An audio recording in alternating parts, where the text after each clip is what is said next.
پانی یک بستہ تھا اور ہوا سرد تھی۔ اس کی چوٹی بھیگ گئی تھی، ریت کے ذرے سفید لباس پہ جا بجا لگے تھے۔ اس کو گرانے والی لہر کے قدموں میں ایک سیپ ڈال گئی تھی۔ اس نے جھک کر سیپ اٹھا لی۔ وہ ایک شامی کباب کے سائز جتنا تھا اور اس کا خول سفید، سرمئی اور گلابی رنگوں سے بنا تھا۔ اوہ، تم تو بھیگ گئیں، ٹھہرو، یہ شال لے لو۔ پتھروں کے پار چٹائی پہ بیٹھتے ہوئے عائشہ نے فکر مندی سے اسے دیکھا۔ چلو اب سیپ کھولتے ہیں۔ اندر موجود سمندری جانور کا گدا خون آلود تھا۔ وہ مر چکا تھا، مگر اس کے اوپر ایک مٹر کے دانے جتنا سفید موتی جگمگا رہا تھا۔ عائشہ نرمی سے مسکرائی اور پلکڑ سے موتی اٹھا کر ایک مخملی ہتھیلی میں ڈالا۔ عائشہ نے ایک کے بعد ایک اپنے ساتوں سیپ کھولے۔ پھر اس نے چھرا بہارے کی طرف بڑھایا۔ اب تم کھولو۔ بہارے نے بے دلی سے چھرا پکڑا اور ایک ایک کر کے اپنے پانچوں سیپ کھولے۔ ان کے اندر سوائے خون آلود مولسک کے کچھ بھی نہ تھا۔ کوئی بات نہیں، 7 تو نکل آئے ہیں، یہ بھی تمہارے ہیں۔ حیا نے چھرا پکڑا اور سیپ کے دونوں حصوں کی درز میں رکھا، پھر دونوں مضبوط کر کے چھرا چلایا۔ لمحے بھر کو یوں لگا جیسے اس نے کسی نرم سے گوشت کو کاٹ دیا ہو۔ بہارے اور عائشہ منتظر سی سے دیکھ رہی تھیں۔ اس نے سیپ کے دونوں حصوں کو پکڑے رکھا، کسی کتاب کی طرح۔ اسے کھولا۔ وہ موتی سے خالی تھا۔ اس نے بہارے کی سی بے بسی سے سیپ کی طرف نظر ڈالی۔ رات بے وقت آپس سیاہ چادر تان چکی تھی، جس میں جھلملاتے ستارے ٹکے تھے۔ صبح اس نے عائشہ سے کہا تھا کہ اب وہ واپس جانا چاہتی ہے، مگر ان دونوں بہنوں کے چہرے پہ اتنی اداسی آ گئی اور انہوں نے صرف چند دن کے لیے، جب تک اس کی خراشیاں اور سارے زخم مندمل نہیں ہو جاتے اور نیل غائب نہیں ہو جاتے، اس سے رکنے کو کہا۔ وہ گھر عائشہ گل کا تھا۔ یہی وہ دل سے سارے بوجھ اتار دینے والا احساس تھا جس کے باعث وہ ادھر رک گئی تھی۔ سبانجی سے آج کل سپرنگ بریک کی چھٹیاں تھیں اور بریک ختم ہونے تک وہ ادھر رہ سکتی تھی۔ ایک لمحے کے لیے اس نے اپنے دل کو ٹٹولا، کہیں وہ اس گھر میں اس لیے تو نہیں رک گئی کہ اس کا تعلق عبدالرحمن پاشا سے ہے، مگر نہیں، اس کے دل میں تو جہان سکندر کے علاوہ کسی کی گنجائش نہ تھی۔ ٹھیک ہے، پاشا نے اس پر بہت بڑا احسان کیا تھا، وہ اس کی ممنون تھی، مگر اس کے دل میں پاشا کے لیے کوئی نرم گوشہ نہیں پیدا ہوا تھا، ہو ہی نہیں سکتا تھا۔ اس نے ابھی تک موبائل نہیں لیا تھا۔ عائشہ گل نے کہا تھا کہ کل تک ان کے ہوٹل کا ملازم موبائل اور سم پہنچا دے گا، بل سمیت۔ اس نے ابا سے کچھ پیسے عائشہ کے اکاؤنٹ میں منگوائے تھے تاکہ وہ اپنے اخراجات خود اٹھا سکے۔ البتہ اس نے اماں، ابا اور نہ ہی جہان کو بتایا کہ وہ کدھر رہ رہی ہے۔ مگر جہان جانے وہ کیسا ہوگا، اتنے دنوں سے اس سے بات بھی نہیں ہوئی۔ آخری دفعہ اسے تب دیکھا تھا جب وہ اسے ٹاکسم پہ چھوڑنے آیا تھا۔ پتہ نہیں اس کا بخار ٹھیک ہوا بھی نہیں۔ آخری سیڑھی پہ اس کے قدم سست پڑ گئے۔ لونگ روم میں انگیٹھی دمک رہی تھی اور آگ والے جنت والوں کو پکار پکار کر کہیں گے کہ اوہ، ڈالو ہم پر پانی میں سے یا اس میں سے جو اللہ نے تمہیں بخشا ہے۔ وہ کہیں گے، بے شک اللہ نے ان دونوں کو حرام قرار دیا ہے انکار کرنے والوں پر۔ وہ وہیں ریلنگ پہ ہاتھ رکھ کے ساکت سی کھڑی رہ گئی۔ عائشہ اس طرح پڑھ رہی تھی، بے شک اللہ نے ان دونوں کو حرام قرار دیا ہے انکار کرنے والوں پر، وہ لوگ جنہوں نے اپنے دین کو شغل اور کھیل بنا لیا تھا، وہ لوگ جنہوں نے اپنے دین کو شغل اور کھیل بنا لیا تھا اور زندگی نے دھوکے میں ڈال رکھا تھا۔ تو آج کے دن ہم بلا دیں گے کہ ان جیسا کہ وہ اپنی اس دن کی ملاقات کو بھول گئے تھے اور وہ ہماری نشانیوں کا انکار کیا کرتے تھے۔ دفتن عائشہ نے کسی احساس کے تحت گردن موڑی۔ ایسے کیوں بیٹھی ہو حیا؟ حیا گم سم سی اس کا چہرہ دیکھے گئی۔ حیا، اس نے دھیرے سے حیا کی بند مٹھی پہ اپنا ہاتھ رکھا۔ یہ دنیا دھوکے میں کیسے ڈالتی ہے عائشہ؟ وہ بالکل بھی اسے نہیں دیکھ رہی تھی۔ جب یہ اپنی چمکنے والی چیزوں میں اتنا گم کر لیتی ہے کہ اللہ بھول جاتا ہے۔ کیا مجھے بھی دنیا نے دھوکے میں ڈال رکھا ہے؟ پہلی دفعہ دھوکہ انسان بھول پن میں کھاتا ہے، مگر بار بار کھائے تو وہ گناہ بن جاتا ہے، اور اگر کسی احساس ہونے کے بعد نہ کھائے تو اسے ایک بری یاد سمجھ کر بھول جاتا ہے، اور زندگی نئے سرے سے شروع کرنا چاہیے۔ نئے سرے سے؟ ایسے یو ٹرن لینا آسان ہوتا ہے کیا؟ انسان کا دل چاہتا ہے کہ وہ خوبصورت لگے، خوبصورت لباس پہنے، کیا یہ بری بات ہے؟ نہیں، اللہ خوبصورت ہے اور خوبصورتی کو پسند کرتا ہے۔ یہ چیزیں زندگی کا حصہ ہونی چاہیے، مگر ان کو آپ کی پوری زندگی نہیں بننا چاہیے۔ حیا نے غیر ارادی طور پر ایک نگاہ اپنے کندھے پہ ڈالی جہاں آستین کے نیچے ہو لکھا تھا، اور جن کی زندگی میں بڑا مقصد نہ ہو وہ کیا کریں؟ وہی جو میں کرتی ہوں، عبادت۔ ہم عبادت کے لیے پیدا کیے گئے ہیں۔ سو ہمیں ہر کام کو عبادت بنا لینا چاہیے، اور انسان ان چیزوں کے لیے مضبوطی کہاں سے لائے؟ حیا مجھے لگتا ہے ہم لڑکیوں نے اپنے اوپر فریگلی سٹیکرز زیادہ ہی چڑھا رکھے ہیں۔ فریجل سٹیکرز سمجھتی ہو نا، جو نازک اشیاء کی پیکنگ کے اوپر چسپاں ہوتے ہیں اور ان پہ لکھا ہوتا ہے ہینڈل کیئر۔ وہی سٹیکرز ہم لڑکیاں اپنی پیشانی پہ لگائے رکھتی ہیں۔ عائشہ گل، تم بہت پیاری باتیں کرتی ہو۔ یہ تو تم نے مروت میں کہا۔ اچھا عائشہ، کل سے میں نے تم دونوں کے کمرے میں سو جایا کروں۔ ٹھیک ہے، پھر ہم کل اپنے کمرے کی سیٹنگ بدل دیں گے، بڑا والا بیڈ گیسٹ روم سے ادھر لے آئیں گے، عائشہ اٹھتے ہوئے بولی۔ اگلے روز اسے موبائل تو ہوٹل گرینڈ کے ملازم نے پہنچا دیا تھا، مگر وہ بیڈ شفٹ نہ کر سکیں کہ وہ کھل نہیں رہا تھا۔ انہوں نے یہ کام ایک دن کے لیے ملتوی کر دیا۔ سو رات کو جب وہ سونے لیٹی تو اوپر اپنے کمرے میں اکیلی ہی تھی۔ آنکھیں بند کرتے ہی اس کے ذہن کے پردوں پہ وہی رات دہکتی سلاخیں اور بھڑکتا الاؤ اچھانے لگا۔ ہیلو، اس نے فون کان سے لگایا۔ حیا، میجر احمد، وہی بھاری خوبصورت شائستہ آواز۔ اس نے گہری سانس لی۔ یہ لوگ اس کا پیچھا نہیں چھوڑیں گے۔ کس لیے؟ کہیے کس لیے فون کیا ہے؟ کیا ہم کچھ دیر کے لیے بات کر سکتے ہیں؟ حیا نے لمحے بھر سوچا۔ دیکھیں میجر احمد، اس نے سوچ سوچ کر کہنا شروع کیا، اگر تو آپ کوئی ایسی بات کرنا چاہتے ہیں جو کسی شادی شدہ عورت سے کرنا غیر مناسب ہے تو مت کیجیے، لیکن اگر آپ کوئی باہمی مفاد کی بات کرنا چاہتے ہیں تو میں آپ کو سن رہی ہوں۔ وہ چند لمحے خاموش رہا، پھر اس کی آواز فون میں ابھری۔ مجھے اس بات کا افسوس ہے جو آپ کے ساتھ ہوا۔ وہ ایک دم بالکل ساکت ہو گئی۔ اس کے اغوا کی خبر پھیل چکی تھی۔ تو کیا وہ سب راز نہیں رہا؟ فکر نہ کریں، پاکستان میں کسی کو علم نہیں ہوا۔ وہ اس کے لہجے پہ غور کرنے لگی۔ میں نے آپ سے کہا تھا نا کہ اگر زندگی میں کوئی آپ کو جنت کے پتے لا کر دے تو انہیں تھام لیجیے گا، وہ آپ کو رسوا نہیں ہونے دیں گے۔ اس کی آواز میں دل کو چیرتا ہوا درد تھا۔ اور میں نے بھی آپ سے کہا تھا کہ ہم دنیا والوں نے جنتیں کہاں دیکھی ہیں۔ آپ نے میری بات نہیں مانی۔ مجھے اس واقعے نے جتنی تکلیف دی، شاید زندگی میں کسی اور شے نے اتنی تکلیف نہیں دی۔ میں اغوا ہوئی، ظلم میرے ساتھ ہوا، تو آپ مجھے کیوں قصوروار ٹھہرا رہے ہیں؟ وہ ہر کسی کو اغوا نہیں کرتے، خوبصورت لڑکیوں کو کرتے ہیں۔ میں خوبصورت ہوں تو اس میں میرا کیا قصور ہے؟ انہیں یہ پتہ چلا کہ آپ خوبصورت ہیں، اس میں آپ کا قصور ہے۔ وہ بھی طنز نہیں کر رہا تھا، بس مغموم انداز میں کہہ رہا تھا۔ تو اب میں کیا کروں؟ اب ان سارے مسائل سے کیسے جان چھڑاؤں؟ کون سا مسئلہ ہے؟ آپ مجھے بتائیں، آپ مجھے ہمیشہ اپنا خیر خواہ پائیں گی۔ وہ چند لمحے خاموش رہی، پھر ایک فیصلے پر پہنچ کر کہنے لگی، اگر کوئی آپ کو بلیک میل کرنے لگے تو کیا کرنا چاہیے؟ بلیک میلر ایک بے نتھے بیل کی طرح ہوتا ہے حیا۔ اس سے بھاگیں گی تو وہ آپ کا تعاقب کرے گا اور تھکا تھکا کر مار دے گا۔ سو اس سے کمر کس کے بھاگنے کی بجائے اس کا سامنا کریں اور آگے بڑھ کر اس کے سینگوں سے پکڑ کر۔ دنیا کا کوئی ایسا بلیک میلر نہیں ہے جس کی اپنی کوئی ایسی کمزوری نہ ہو جس پہ اسے بلیک میل نہ کیا جا سکے۔ آپ کی کمزوری کیا ہے؟ بہت سی ہیں، کمزوریاں پوچھی نہیں تلاشی جاتی ہیں، لیکن میں بلیک میلر نہیں ہوں۔ اگر مجھے آپ کی کمزوری تلاشنی ہوتی تو پوچھتی نہیں۔ اس نے ذرا محفوظ سے انداز میں جتایا۔ ویسے وہ پزل باکس مجھے کس نے بھیجا تھا؟ وہ جواباً خاموش رہا۔ میجر احمد، میرا خیال ہے اب ہم یہ ڈم گیم بند کر دیں اور یہ بات تسلیم کر لیں کہ آپ مجھ سے خواجہ سرا بن کر ملتے رہے ہیں۔ اس نے پنکی کے بجائے خواجہ سرا کہنا مناسب سمجھا۔ میں تسلیم کرتا ہوں، آپ پنکی تھے، مگر ڈولی کون تھا؟ ARP کی ماں نے بتایا تھا آپ کو۔ کیا میں نے کبھی ڈولی کا اصلی چہرہ دیکھا ہے؟ نہیں، آپ اسے نہیں جانتی۔ وہ باکس مجھے ڈولی نے بھیجا ہے، مگر اس کی پہیلی وہ کس نے لکھی تھی؟ کون لکھتا ہے یہ پہیلیاں؟ کیا آپ لکھتے ہیں؟ وہ خاموش رہا۔ میجر صاحب، مجھے سچ سچ بتا دیں، ویسے میں جانتی ہوں کہ وہ آپ ہی لکھتے ہیں۔ آپ جیسے لوگ منظر عام پہ آنے کی بجائے پس منظر میں بیٹھ کر عقل کی ڈوریں ہلاتے رہتے ہیں۔ جی، وہ میں لکھتا ہوں۔ وہ کریمی آئی والی پہیلی بھی آپ نے لکھی تھی؟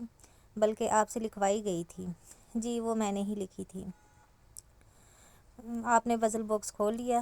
جی، کھول لیا، اور مجھے وہ مل گیا جو ڈولی نے مجھ تک پہنچانا چاہتا تھا۔ وہ بالوں کی لٹ انگلی پہ لپیٹتی بڑے اطمینان سے کہہ رہی تھی۔ واقعی؟ اس کی آواز میں محتاط سی حیرت تھی۔ جی، پہیلی آسان تھی، میں نے بوجھ لی۔ ویسے جو اس میں تھا اس وقت میرے ہاتھ میں ہے، اور اس نے مجھے ایک بہت حیرت انگیز انکشاف کیا ہے۔ جو باکس میں تھا اور آپ کے ہاتھ میں ہے اور اس نے آپ پر ایک انکشاف کیا ہے۔ وہ رک رک کر اس کے الفاظ دہرا کر جیسے تصدیق چاہ رہا تھا۔ جی بالکل، جواباً وہ دھیرے سے ہنس دیا۔ نہیں، آپ سے ابھی تک وہ باکس نہیں کھلا، لیکن مجھے آپ کا یوں ذہن استعمال کر کے مجھے گھیر کر کچھ اگلوانے کی کوشش اچھی لگی۔ حیا نے تلملا کر موبائل کو دیکھا۔ اسے کیسے پتہ چلا کہ وہ جھوٹ بول رہی ہے؟ اچھا، مجھے نیند آ رہی ہے، وہ بیزار سی بولی۔ آپ بے شک سو جائیں، مگر پلیز فون بند مت کیجیے گا، وہ جیسے التجا کر رہا تھا۔ جب میں کچھ بولوں گی نہیں تو آپ کیا سنیں گے؟ میں آپ کی خاموشی سنوں گا، میں سو رہی ہوں۔ ہائے، اس نے تکیے پہ سر رکھتے ہوئے جان چھوڑو والے انداز میں کہا، مگر پھر اس نے واقعی موبائل بند نہیں کیا۔ ایک ہاتھ سے فون کان سے لگائے، دوسرا بازو آنکھوں پہ رکھے وہ کب سو گئی اسے علم نہیں ہوا۔ صبح اٹھتے ہی اس نے موبائل چیک کیا تو میجر احمد کی کال کا دورانیہ 3 گھنٹے اور 20 منٹ لکھا آ رہا تھا۔ وہ دم بخود رہ گئی۔ اس نے تو بامشکل 10 منٹ میجر محمد سے بات کی تھی، تو کیا 3 گھنٹے وہ اس کی خاموشی سنتا رہا تھا؟ عجیب آدمی تھا یہ بھی۔ پھر جس روز اس نے عائشہ کے ساتھ ان دونوں بہنوں کے کمرے کی سیٹنگ تبدیل کرنے پر پروگرام بنایا، اس صبح اس نے جہان کو اپنا نمبر میسج کر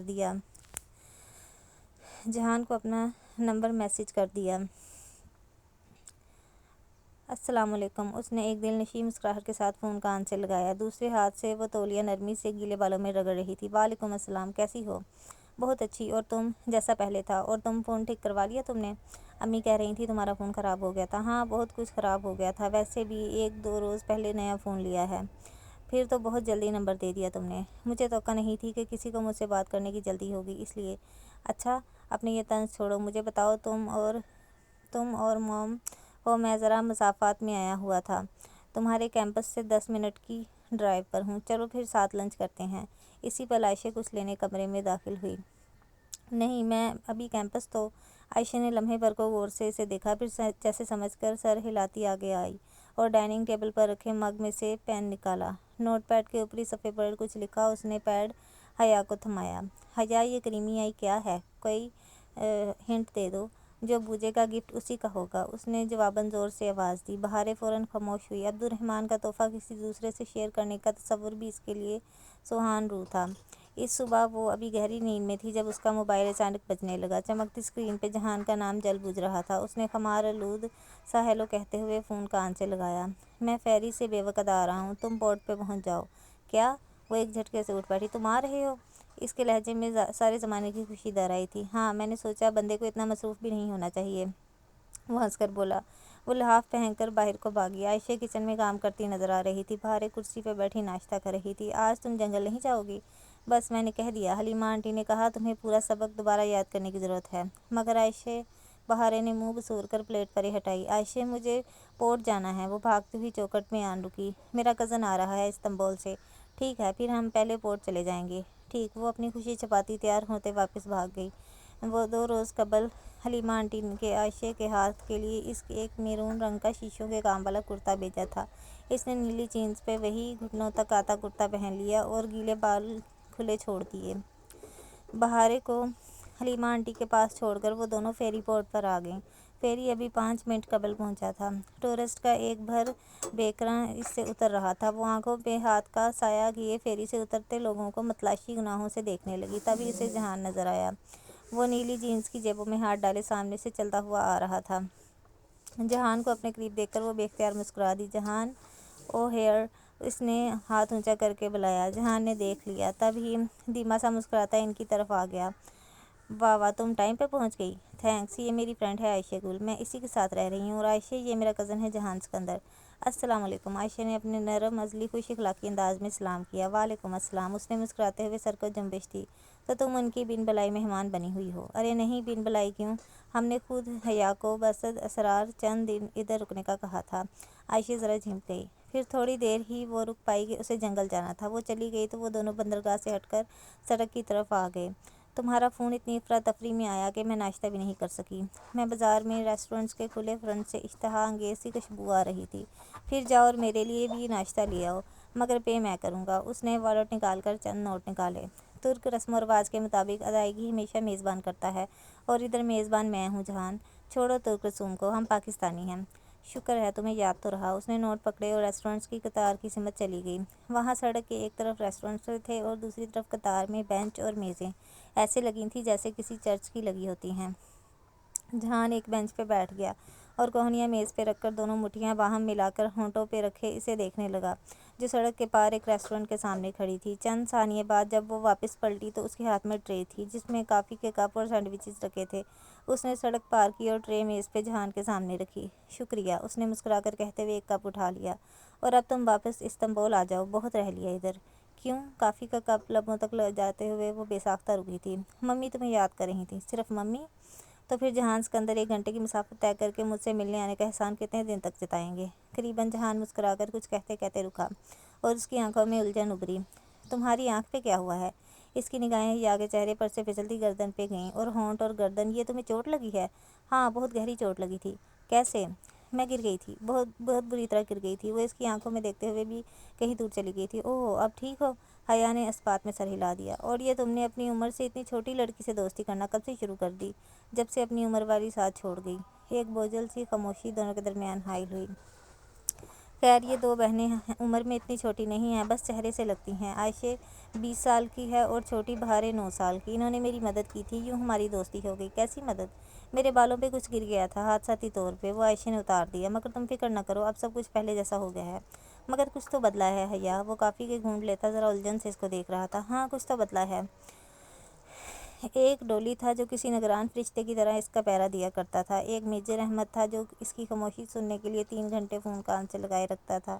ایک عبدالرحمن تھا جو دوسرے ملک میں ہونے کے باوجود اس کی مدد کے لیے آتا تھا۔ اور ایک جہان سکندر تھا جو اس کی وضاحت پر مطمئن ہو جاتا تھا، جو اس کے چہرے کے زخم تو دیکھ سکتا تھا مگر ان کے پیچھے اس کی جلی ہوئی روح اسے نظر نہیں آتی تھی۔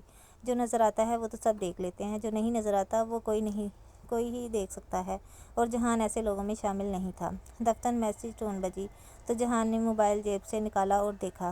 ممی کو بتا کر نہیں آیا تھا، ان کی تفتیش شروع ہو گئی ہے۔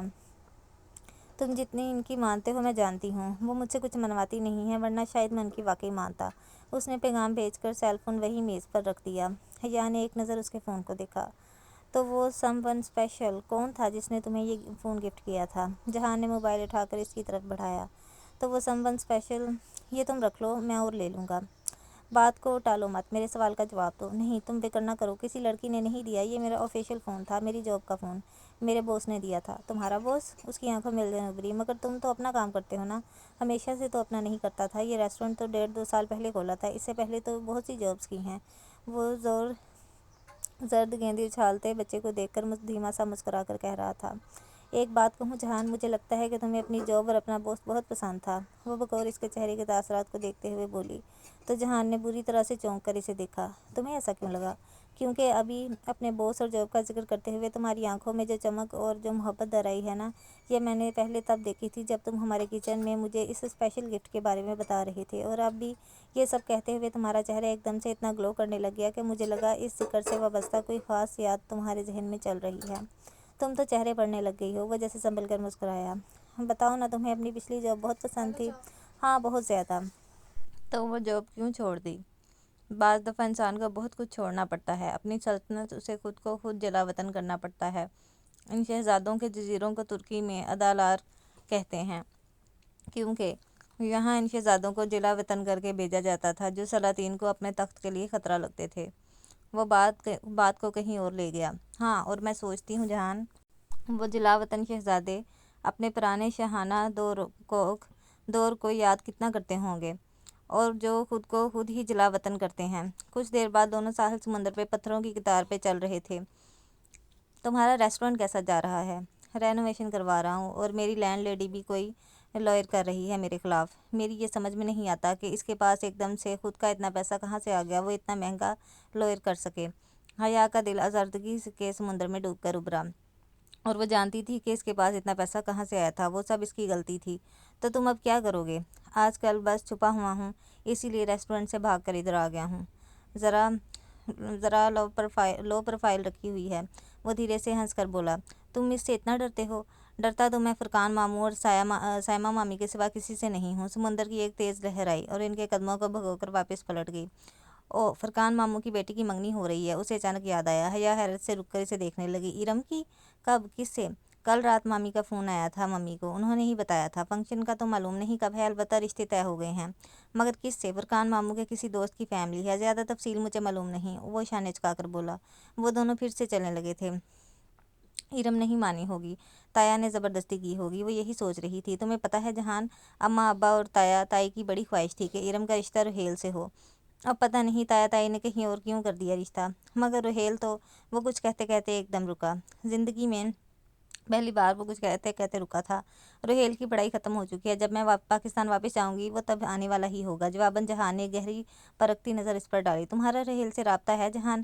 پھوپھو نے ایک دفعہ بتایا تھا کہ تم لوگ ان ٹچ ہو۔ ہاں، کبھی کبھی بات ہو جاتی ہے، میں اس سے ملا تھا امریکہ میں۔ اچھا، کب؟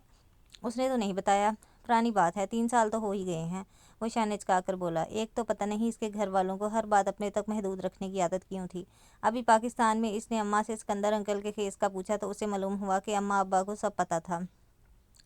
جہان، تم نے کبھی سیب چنے ہیں؟ یہاں سیب ہوتے ہیں؟ وہ ذرا حیران ہوا۔ ہاں، تمہیں نہیں پتہ؟ آؤ سیب چنتے ہیں، ان سے موتی نکلیں گے۔ واقعی؟ اب دیکھتے ہیں کہ تمہارا موتی نکلتا ہے یا نہیں۔ وہ چیلنجنگ انداز میں مسکراتی آگے بڑھ گئی۔ ان دونوں کو ایک ایک ہی سیب ملی تھی۔ حیا نے دور بیٹھے ٹورسٹ کی ٹولی سے ایک بڑا چھرا لیا جو وہ فروٹ کاٹنے کے لیے لائے تھے، اور جہان کے پاس واپس پتھروں پہ آ بیٹھی۔ پہلے اس نے اپنی سیب کھولی، وہ خالی تھا۔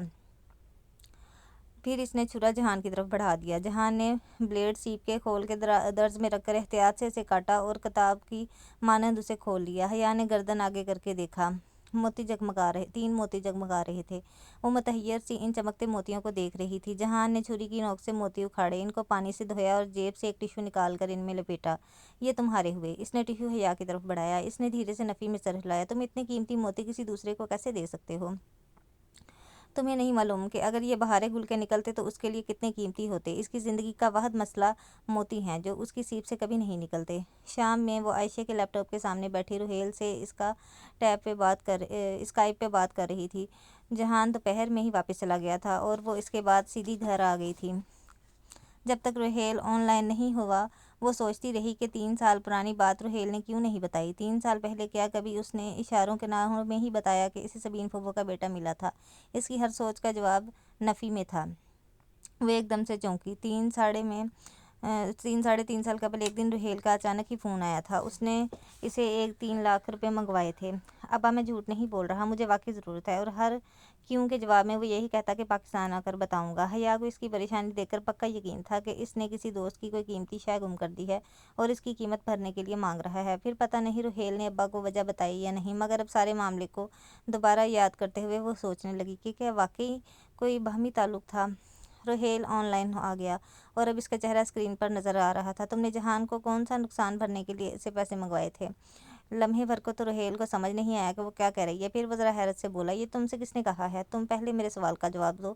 تم سے جہان کا کوئی نقصان ہوا تھا نا جب وہ تمہارے پاس امریکہ آیا تھا؟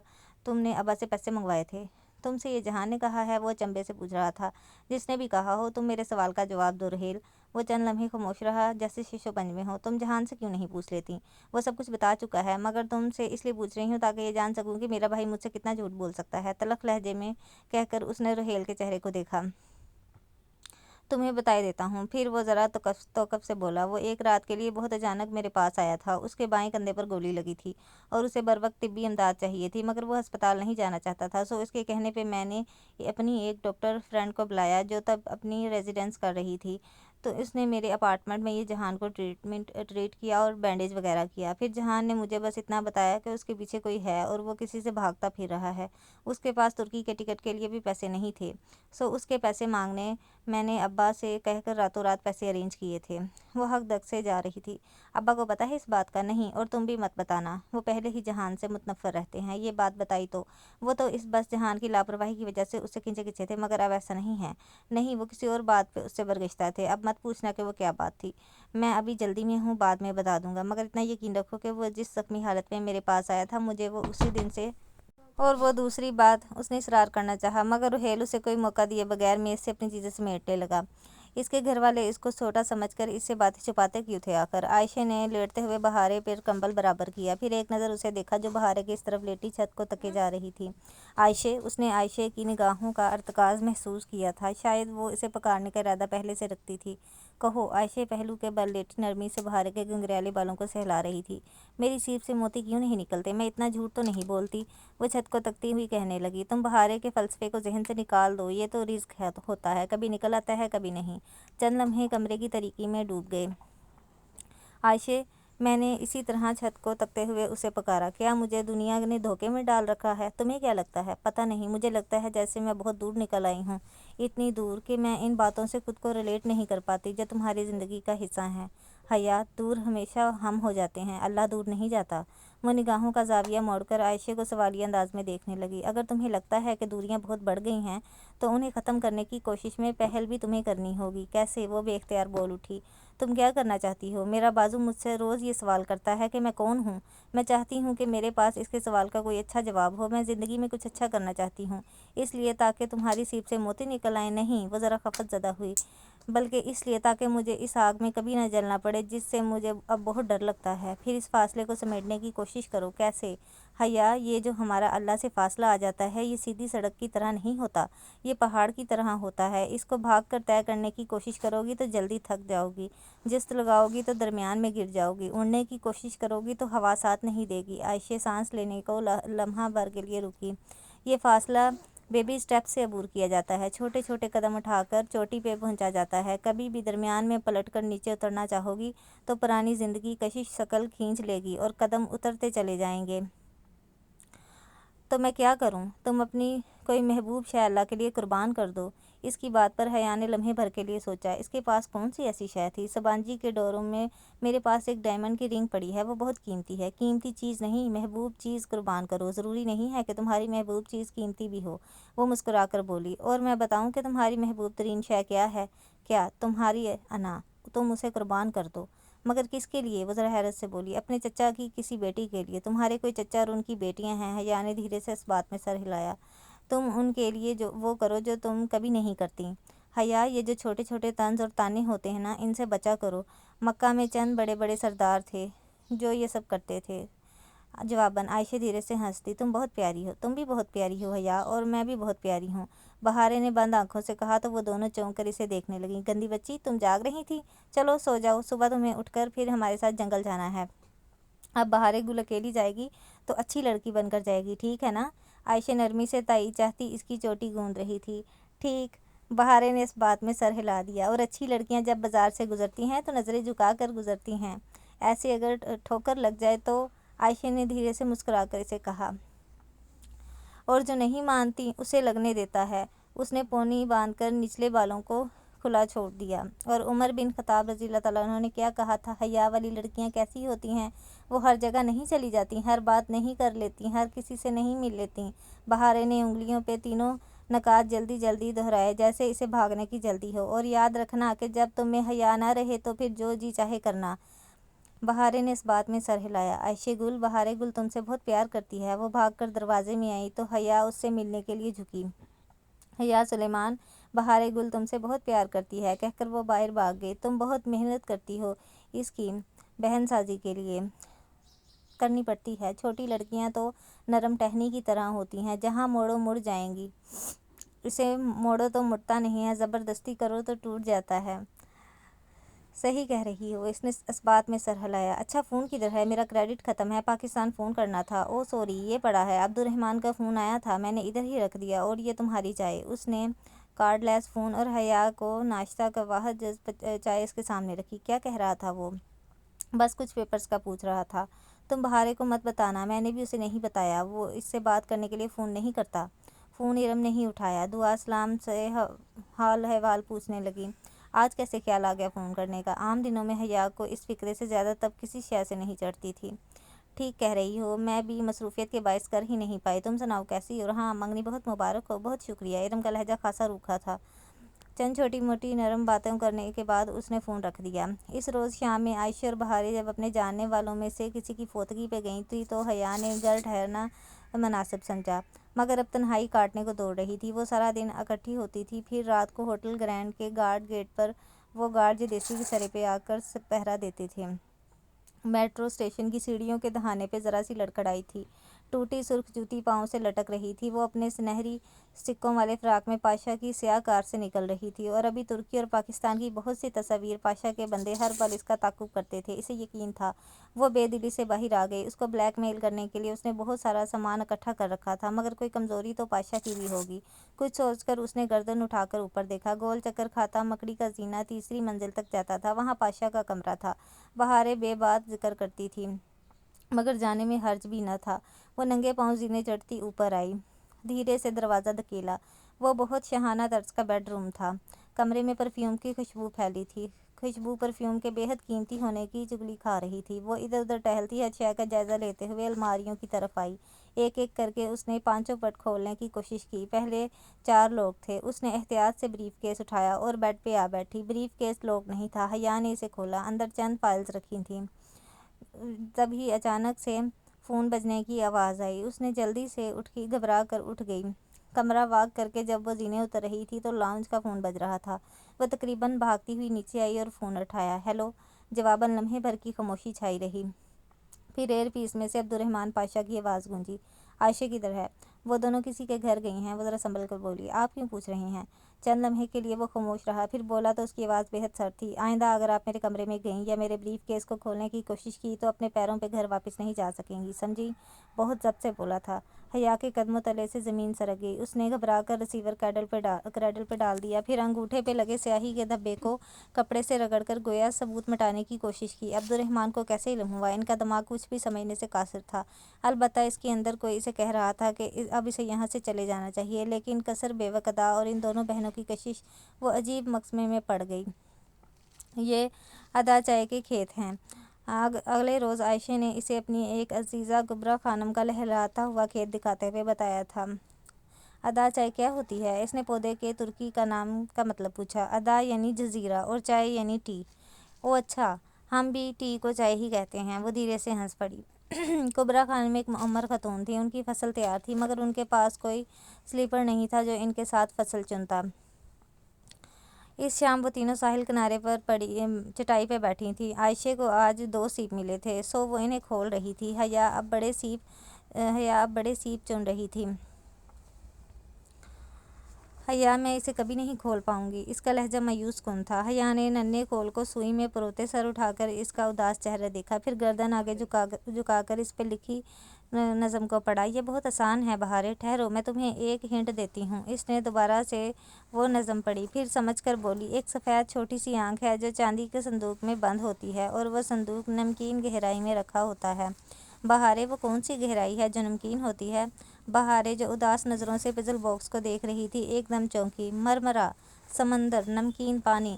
عائشہ نے مسکرا کر ان کو دیکھتے ہوئے چھرا اپنے سیب کے ایک طرف رکھا۔ ہاں تو بہاریں، وہ کیا چیز ہے جو پانی کے اندر ایک صندوق میں ریت کے ذرے سے بنتی ہے؟ حیا، وہ مٹی کے ذرے سے بنتا ہے اور اس کا صندوق جب قتل کیا جاتا تو چھرا گھونپ کر قتل۔ وہ جوش سے بے ربط جملے بولتی عائشہ کے ہاتھوں کو دیکھ رہی تھی جو ایک چاندی سے چمکتے سیب میں چھرا چلا رہی تھی۔ سیب کا کھول چٹکا۔ عائشہ نے کتاب کی طرف سے اسے کھولا۔ ڈبے کو کوڈ بار کی سلائیڈز اوپر نیچے کرنے لگی۔ وہ اب اس پہ پر لکھ رہی تھی۔ حیا اور عائشہ بے اختیار اپنا کام چھوڑ کر آگے ہو کر اسے دیکھنے لگی۔ جیسے ہی بہاریں آخری حرف ایل سامنے لائی، کلک کی آواز کے ساتھ باکس کے سائیڈ سے دروازہ باہر کو کھلا۔ حیا کی توقع کے برعکس وہ باکس اوپری ڈھکن کے بجائے سائیڈ کی درز سے کھلتا تھا۔ بہاریں، یہ تو وہی موتی ہے جو تمہاری سیپ سے نکلا تھا، جو تم نے عبدالرحمن کو دے دیا تھا۔ عائشہ شدر سی اس موتی کو دیکھتے ہوئے بولی تھی۔ ہاں، یہ تو وہی ہے، عبدالرحمن نے وہ مجھے گفٹ کر دیا، اور وہ بھی اتنے خوبصورت انداز میں۔ حیا بس اتنا ہی کہہ سکی۔ اسے اس تحفے کو دینے کے انداز نے بہت متاثر کیا تھا۔ بہاریں نے اپنی ننھی انگلیوں سے نیکلس اٹھایا اور گردن سے لگایا، پھر چہرہ اٹھا کر ان دونوں کو دیکھا۔ یہ کیسا لگ رہا ہے؟ اس کا چہرہ خوشی سے دمک رہا تھا۔ بہت پیارا، عبدالرحمن نے مجھے بہت پیارا گفٹ دیا ہے۔ اللہ، مجھے یقین ہی نہیں آ رہا۔ وہ اپنے پرس سے آئینہ نکال کر اب ہر زاویے سے اس کو اپنی گردن سے لگا کر دیکھ رہی تھی۔ تم عبدالرحمن کو ضرور تھینک یو کرنا۔ اللہ، بہاریں کی خوشی بیان سے باہر تھی۔ ہاں، تم مجھ سے بھی زیادہ خوبصورت لگ رہی ہو۔ حیا، تم میری تصویر کھینچو، میں اسے سر پر کراؤن کی طرح پہنتی ہوں کیونکہ میں پرنسس ہوں۔ وہ نیکلس اپنے سر پر تاج کی طرح پہنے اٹھ کے ساحل پر کھڑی ہوئی۔ دھیان سے بہاریں، ہوا تیز ہے۔ سمندر کی طرف پشت کیے کھڑی بہاریں نے عائشہ کی بات نہیں سنی تھی۔